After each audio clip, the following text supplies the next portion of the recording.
Hi, welcome to Social Chats. This is episode number 19 with Heather and Catherine, and we are going to continue this week with our video series. So if you are brand new to using video or your smartphone, you definitely want to stay tuned for today's show. So what is Social Chats? Well, Social Chats is a show that Catherine and I put together each week where we go out and we look for people that are killing it in their industry. And we ask them if they would be a guest on our show in order to share with you what their secrets are for their business or for what they're teaching and training people. And so we're very happy this week to have a wonderful guest on the show who has over 35 years of experience in video. And in just a second, I'm going to introduce to you Mark Orr from Pocket Video School in the UK. But if you're thinking you would be a valuable guest on Social Chats, we would love to hear from you. And if you're also thinking that maybe you would like to shoot your own video show, just like this one live here on Facebook, well, you can also send Catherine and I a message. So what does it mean to be shooting live on Facebook? It simply means that this video is streaming live in the news feeds of selected people here on Facebook. And you, if you're watching, can in turn ask our guests questions and we will answer them during the show. But if you're watching the replay of this video, then you can still ask your questions because we're always in contact with our guests on the show. And we actually get thousands of views on these shows after the show has already completed. So it is my pleasure today to introduce to you a wonderful man that was referred to us from Laura Pearman Photography in the UK. And some of you might remember Laura was a guest on our show. Well, she said to me, I have a friend that would be an absolute gem on your show to share his expertise in video. And he really holds your hand. In fact, when I started checking Mark Orr out online, I was really impressed with the downloads that he has free on his website, where he gives you a 12-step checklist for doing video. And so Mark was gracious enough to agree to be on the show. And I am so pleased to welcome Mark into the studio today. And Mark, welcome to Social Chats. Hi, Heather. Fantastic to be invited onto the show. And I'm really looking forward to sharing some knowledge with everybody today. Excellent. So to get started, first of all, you're in the UK coming to us live in the studio on Be Live TV. What time is it there? It's just gone 7 p.m. in the evening. So yeah, it's towards the end of my working day. He says sometimes being up till the early hours of the morning, editing videos and things. But yeah, that's just one of those things. So today has been a good day. And yeah, once we've wrapped up here, then I think it'll be time to take some time out. Well, good for you. And we have to say a great big thank you for joining us today. Number one, why don't we talk to everyone about why video is so important to embrace today in your business? Well, one of the things that is really, really important to consider is that more and more people are going to adopt using video in their marketing, and especially on the social channels. It's a way of being able to develop a relationship, basically on a trust basis. So, you know, marketers tend to use that know, like, trust phrase that I hate using, but it is very, very important when you're trying to build relationships, especially in the social space. To be able to develop and for people to find out who you are, who the person is behind the business, rather than it just being an anonymous website or an anonymous social channel, you can start to develop conversations and relationships with people really effectively. And what better way to do it than somebody getting to know you face to face almost, even though it is in this virtual world that we all live in. But it's a really, really powerful thing to do when you put yourself out there and people get to understand, and you attract people who like your personality. And if they don't like your personality, then really you're kind of almost self-segmenting people, because they're not going to want to do business with you if they don't particularly like your personality. I mean, it's unusual that some people do, but you are going to attract the right kind of people to you. And I think that's really important to remember, that that's the start of a conversation. And it can be on any of the channels, basically, because they all embrace it now. And it's, again, it just shows with Facebook how much emphasis they are now putting on video content. So we can't really ignore it, to be perfectly honest. We've got to embrace it. And as small business owners, I think this is where it becomes even more important. As a small business owner, you can level the playing field with some of the big boys by introducing your personality and getting in front of a camera. Not everybody feels comfortable doing it, but once you break down those barriers and you become a little bit more comfortable, you can set yourself apart, basically, because a brand is a brand. And people forget that they don't necessarily do business with a brand, they do business with people. And when you start to get yourself out there and be seen, and your face is seen and your personality is seen, then I think you can attract people to you a lot quicker and a lot easier than you can when you're just trying to be a big brand, if that's what you want to do. So as long as that makes perfect sense, Heather. Yeah, no, of course it does. It makes great sense. They are saying that video should be at least 50%, 50% of your content today. What do you say about that? Like, that's a lot for people to start with. It is if you're brand new to it, but it's like anything. It's a skill that can be learned, and all you have to do is, get comfortable with the technology, which can be really simplistic. And obviously that's a reason why smartphones, I think, now are changing the playing field in which we all work in, because it is so much easier. Because I used to have a video production company, and we had a lot of gear, and we used to have to carry a lot of gear around with us, to the point where it was backbreaking sometimes, the amount of equipment that we had to take with us. And when you set your mobile studio or wherever you were shooting your piece to camera, by the time you got it set up, there's a good 20 minutes to half an hour gone. So you've got to factor that in. But if it was something that was time sensitive and you wanted to get an important message out, then you've kind of missed that opportunity. Whereas with a smartphone, you can literally take it out your pocket and you can be live, within seconds.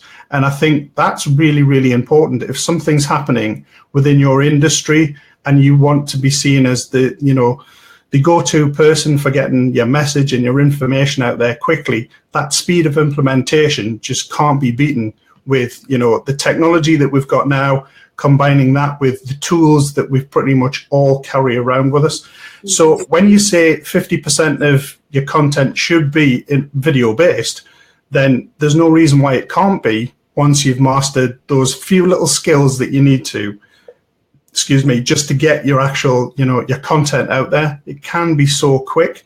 So the barrier to people setting it all up and getting started, I think, is reducing day by day with new platforms arriving. Because when I started, as you said earlier on, 30 plus years ago in TV and video, the delivery platforms weren't there. It was pretty much, it was a cassette that you had to have manufactured and put into a machine, or it was a TV studio, which was usually about 20,000. Now this is pounds, so it'd be more in dollars per minute of footage. Well, that was a huge barrier to everybody, but that was your options to actually get the message out there. Whereas now you just have a plethora of different, available platforms to deliver this message, depending on, what your viewers are consuming it on. So whether it is on Twitter, even LinkedIn now have eventually pulled themselves into the 21st century and embraced video. And Facebook is huge, and Facebook Live for me has been a game changer for my business as well. So it's something that is becoming easier to do. So I think there are less barriers to people actually using it, and getting towards that 50%. Mine is probably a lot higher. And for me, there's a couple of reasons for that. For me, it's easier to do than writing because I have a block when it comes to writing. So if I've got to put it down on paper, it's not going to happen. If I can switch a camera on and speak to the camera, then that content's going to be produced. But if you've got to wait for me to write it, then you'll be probably waiting a long time. There are a lot of people out there who have other blocks to become a writer, and it could be, oh, excuse me, it could be something like dyslexia. Like my son, who used to work in the production company with me, has dyslexia, and again he had this block about writing. But again, he would switch the camera on, and he would produce a bit of content to camera and get it edited and up there a lot quicker than he would if he'd ever had to write it. And so there's a lot of people I know and a lot of people I've dealt with who have various different reasons why video is probably a preference to them rather than, the written word, etc. The written word's never going to disappear because I've got a couple of friends of mine who are copywriters, and they keep saying, I keep saying to them, you should embrace video for that relationship building side of things and getting your business out there. And they say, well, do you think that video is ever going to kill off our industry? And I said, well, no, because you're still going to need people to write the content that you're using in your video, if that makes sense as well. So, they all will eventually combine and kind of help each other, I think, is probably the best way to kind of put it across. Excellent. Yeah. I was with some good friends of mine.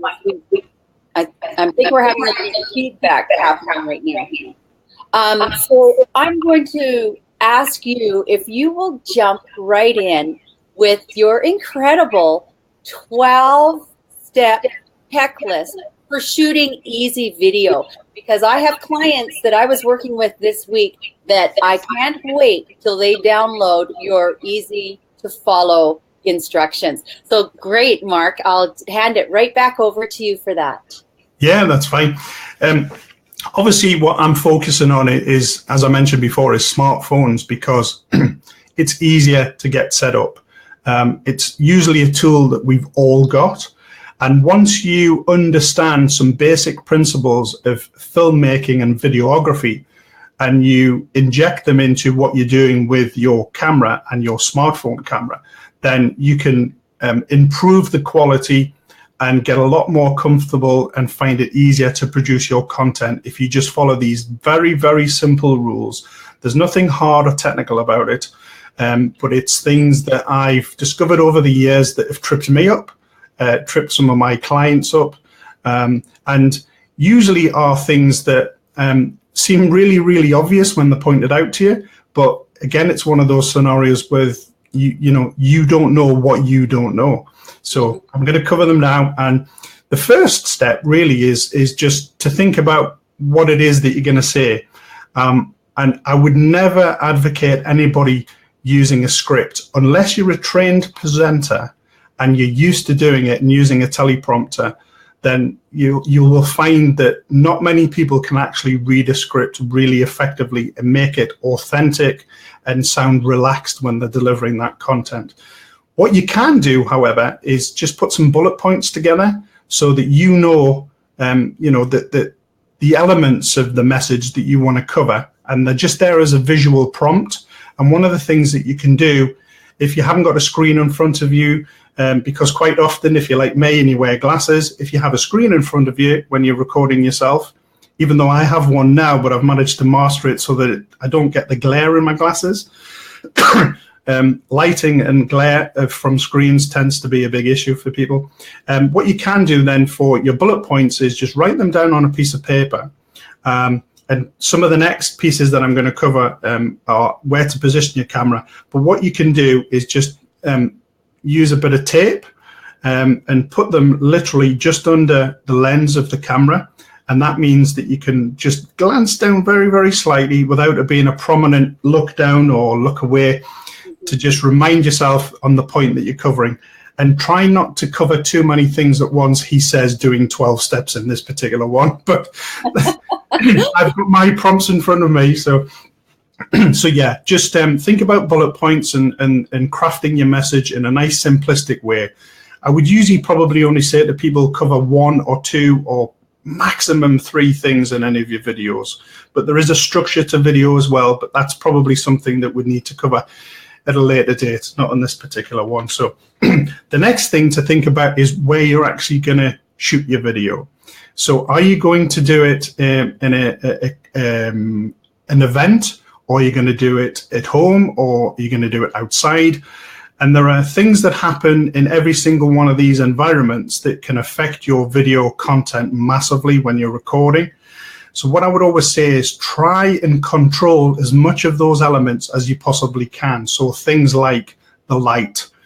So make sure if you're outside and you've got sunlight, that the sun isn't facing the camera, that it's facing you, and the camera, the sun is behind the camera. That's always going to be better, because what the camera does is it tries to obviously adjust the light and the exposure based on pretty much the light within it. So if it's too bright and the sun's at you, or it's not at you, but if it's at the lens of the camera, then you're probably going to end up silhouetted rather than you looking really, really nice. Not that I ever do in front of the camera, but it's going to help. The other thing to think about is noise. So what's going on around you. So if you're in a busy environment where perhaps you're in a cafe or an event, again, where there's lots of people milling around, try at least to get away from, the center of the noise and pick somewhere a bit more quiet. And again, I'll cover some additional elements that you can introduce into your kit bag. Very, very cheap. But will make a tremendous amount of difference to the actual recording, or the production values, should I say, of your recording. Mm-hmm. Try, especially with smartphones, and the reason for this is that smartphones have a really, really small sensor. So they're not like one of these big cameras that we used to use, these video cameras with these big sensors where they're pretty good in low light. Smartphones are not good in low light at all. Yes, the technology is improving, but they still need a lot of light to get the best out of them. And you'll know that when you take a photograph and you're in a restaurant, say, and you just can't see people. So just consider, using as much light as you can. And I would always try and say to people, if you can, use natural light or sunlight, but just be aware that if you're filming something over a period of time, that light can change across a period of time. So if you've got cloud cover or it's constantly changing, then just be aware of that. Again, it comes back to controlling as much of the environment as you possibly can. And if there's too much going on behind you, so say again, we'll come back to the event recording. If there's a lot of stuff going on behind you, just bear in mind that that can be a distraction to your audience. So they might not necessarily focus on you and your message. So just be aware of what's going on and just try and pull yourself away from that, so that there aren't too many people going, oh, what's going on there? What are they doing? Or God forbid somebody trips up as they walk behind you, and that changes the tone of your video completely. So the next thing is actually preparing your phone and where it's going to be in relation to you. And you've probably seen a lot of people make the mistake of hand holding, and sometimes you can't avoid this, but hand holding their phone, and they're constantly moving around, which means that 2 things are going to happen. Because smartphones are built for the general public and not necessarily for videographers and photographers, they tend to put everything on automatic, which means that as soon as you move, the camera sensor is trying to focus on you, and it's changing light, and it's, the image is changing. So it's constantly adjusting itself. So it's adjusting focus and it's adjusting exposure. So they get changes all the time. Now, most of the modern smartphones allow you to lock these 2 features. So you can actually, depending on the model of phone, you just press the screen and keep it pressed down, and it locks both of those features. But once you've set it up and you've got it how you want it. And I said before about constantly moving, that for me is one of the biggest no-nos when it comes to smartphone video, because I feel seasick when I watch some people trying to produce their videos. So if you can keep it steady, and when I say steady, I mean use a tripod and use a mount, then that's probably going to have one of the biggest effects on your viewers, and them being focused on you pretty much, and again, not what's going on around you or what's behind you or constantly moving. So if you've got, and I've got a little example here, and again, we're talking, you know, really, really low cost here. I should be able to hold that up. This is a mini tripod, and these things you can pick up on some very well-known online retailers for just, you know, a few bucks, a few pounds, and your smartphone just attaches to the top. Now, because it's a mini one, obviously it doesn't extend very high. So if you have a problem getting it, and the optimum position is at eye level, the camera sensor or the lens needs to be at eye level or slightly below or just slightly above. So you've got a margin. Now, you've probably all seen these videos that people have created when they use their laptops and they're looking down. And for me, that's one of the biggest issues, because that from a psychological perspective, that's talking down to your audience, and that's not a good thing to do. So always try and have your camera lens at eye level or just slightly below, slightly above. The mini tripod causes an issue with this, especially if you're standing and even if you're sitting. So what I would suggest is just get a pile of books. And I've seen some of my clients actually do this, and it works really effectively. Just a pile of books and stick the tripod on the top, and then it should be perfect. You can just adjust it and make sure that it is. But it's going to make a big difference to being a steady shot and keeping that engagement with your audience. So very, very important. The next thing, and this has tripped me up so many times, and a prime example was before when Heather and I were talking, interruptions on your phone. So if you're recording on your phone and suddenly you get a call coming through, you go, and that just completely throws you. If you're doing a Facebook Live, that could be the biggest nightmare of your life.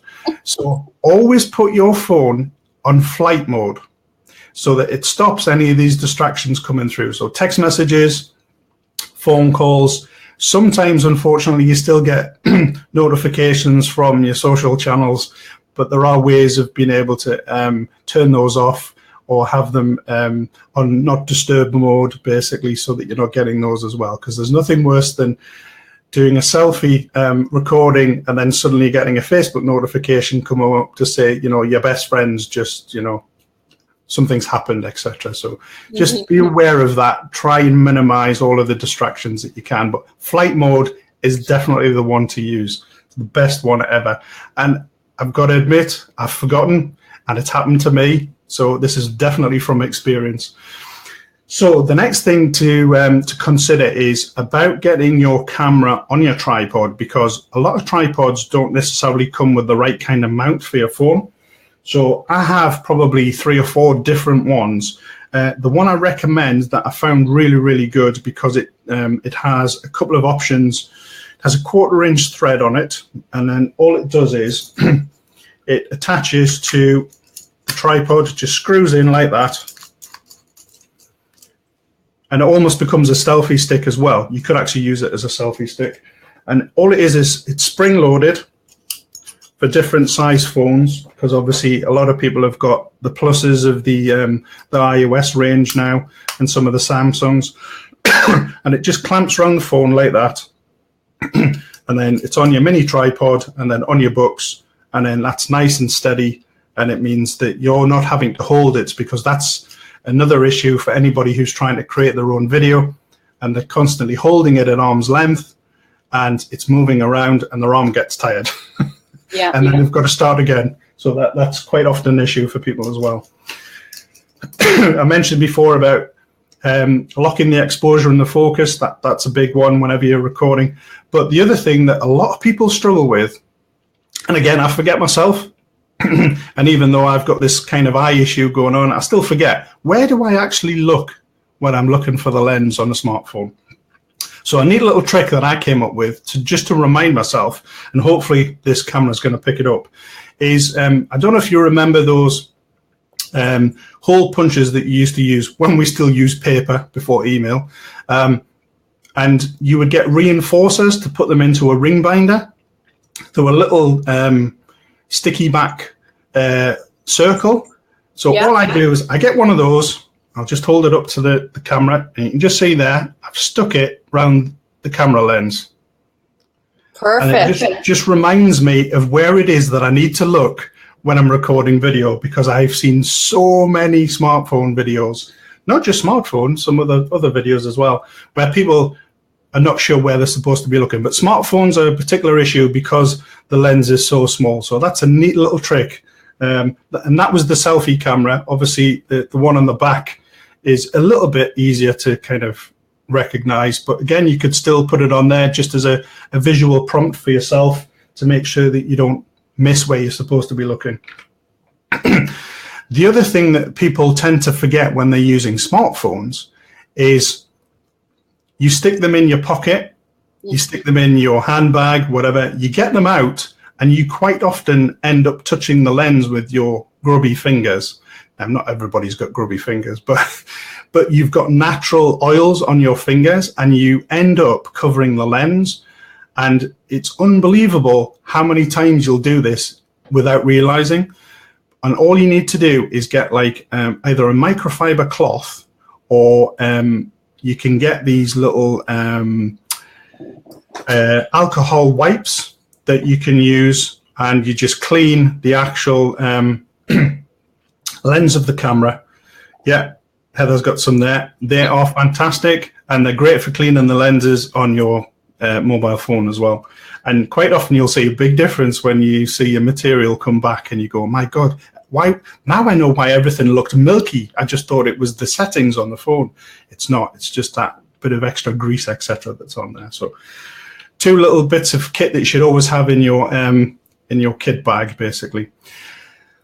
One of the things, and this is not just down to smartphone video, this is any kind of video, but especially smartphone video, because of the way they're manufactured, is audio and the microphone within them. Unless you are really, really close to your smartphone when you're recording, your audio is not going to be particularly good. And the one thing that's always going to turn people off from any of your videos is if they can't hear what it is that you're saying. Because of a lot of the material that's on YouTube, especially now, people are a little more inclined to forgive bad visuals, but they will not forgive bad audio. So you need to use a plug-in microphone that enhances your audio. And there are a few different types. You can get the shotgun ones that you see that just literally sit on top and they point towards you. And there's loads of different types. They're great for just shooting yourself, but they're not necessarily particularly good for when you're trying to shoot when there's a lot of ambient noise around you, because they will pick it up. So yeah, Heather's got a Rode Smartlav there, is it? It is, yeah, Rode Smartlav. It's what they call a tie mic, or a lapel, or a lavalier, to give it its proper name. And you see usually people on TV wearing these things, and they just clip on to your piece of clothing, a T-shirt like I've got here, it would just clip into the top. And the one that I've got here, the reason that I use this particular one, and again, it's not just because it's cheap, it's because it's got a 15-foot cable on it, which means that if I need to move around when I'm shooting my material, that I'm not literally tethered to my phone. And this is about, well, it's £15, so that's what, about $18, I think.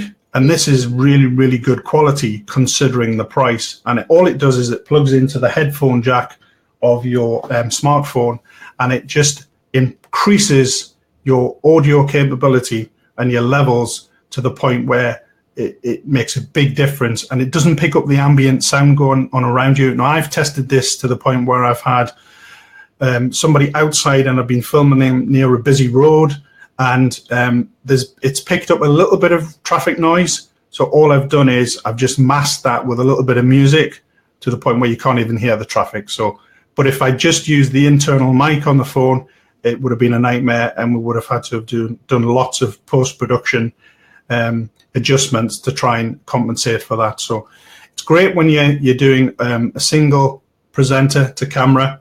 There are options that will allow you to have split microphones. So if you were doing 2 people to camera, you can do that as well. The other little trick that's not in my guide, but if you're doing multiple people, what you could do is you could mic one person up, and if you've got a spare mobile phone, smartphone, you can actually plug another microphone just into the phone, so it's only recording the audio on the second one, and then in post-production you just sync the 2 together. That's an option basically for people. So, but you know, there's loads of different variants of these microphones. The one that I recommend is by a company called Boya.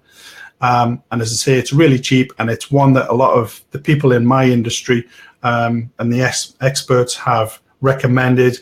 And my experience is it works really, really well. What we will do, Mark, we'll make sure that we add all of the tips that you're giving into the comment section. Yeah, cool. Yeah, that's fine. It's always good for people to go and check these things out. I think the Smartlav that you've got, the Rode Smartlav, is a fantastic microphone. It's a bit more expensive than the Boya. The limitation for me always with that one was that it hasn't got a particularly long cable. Have you found that when you've been using it? Yes, and the other thing is with my new Mac, it doesn't have, it's not compatible. I have to buy, if I want to use it on my laptop, I have to purchase a USB to plug in. Yeah, that's one of the downsides if you want the compatibility of using it elsewhere. That Boya one that I was talking about before is not just has the right connector for using on a smartphone, but it also will allow you, because it's a condenser, to use it in like a DSLR camera or a camcorder as well. So it's got that additional functionality of it. A lot of the new smartphones, especially the iOS device, doesn't have a headphone jack anymore, but that's not insurmountable. You can get a lightning adapter, so it changes from a lightning that plugs into the phone and gives you a 3.5mm jack socket to plug your microphone in. So just because you've got one of the newer phones doesn't mean to say that you still can't use these bits of kit. Mm-hmm. Wow. That is amazing information. And I don't know if you've noticed, but we are 30 minutes into the show. And I think that we're actually going to have you back, Mark. I'm hoping that you're willing to come back, because I know you have so much more to share with everyone. And of course, we're going to have all your contact information. You've shared some incredible things. I know that you can buy, like, my microphone for my laptop. Even though I'm getting a little feedback right now, I paid $25 for it. Whereas my business partner, Catherine, paid $200 for hers. So the pricing varies for microphones, for lighting, and for smartphones that people are using to shoot these videos. Everything that you have shared is so valuable. I love your business model. And, you know, when I was on my walk this morning, I had a good chuckle because I was, saying Pocket Video School. And I went, pocket? My gosh, that's perfect, because we pull our phones out of our pocket. So the tip about cleaning your phones, amazing. Mark, how can people get a hold of you? Well, my website, unfortunately, is in the process of being rebuilt by me, but you can still visit it. There's some good information in there, and the download is on there for the full 12-step guide or checklist, and that's just Pocket Video School, all one word, .com. My social channels, Pocket Video School on Facebook, Pocket Vid School on Twitter, because when I chose the name, I didn't realize I had too many characters and I had to drop the E and the O. So it's Pocket Vid School there. It's Pocket Video School on Instagram as well. That's excellent. I'm so happy that you took the time to join us on Be Live TV for our social chats. I am going to be in touch with you, Mark, and thanks a million. We're going to put all your contact information into the comment section below. I hope you have a wonderful evening in the UK. Thanks, Heather. It's been brilliant.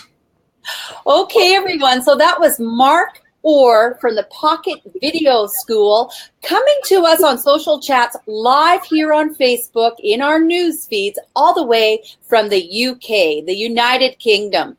Stay with us as we continue our video series over the next couple of weeks here on Social Chats, and we will soon be introducing next week's guest on the show. From Catherine and Heather, and Catherine is with us. She's in the news feeds right now in the comment section adding information. We'd like to say, remember everyone, keep it simple.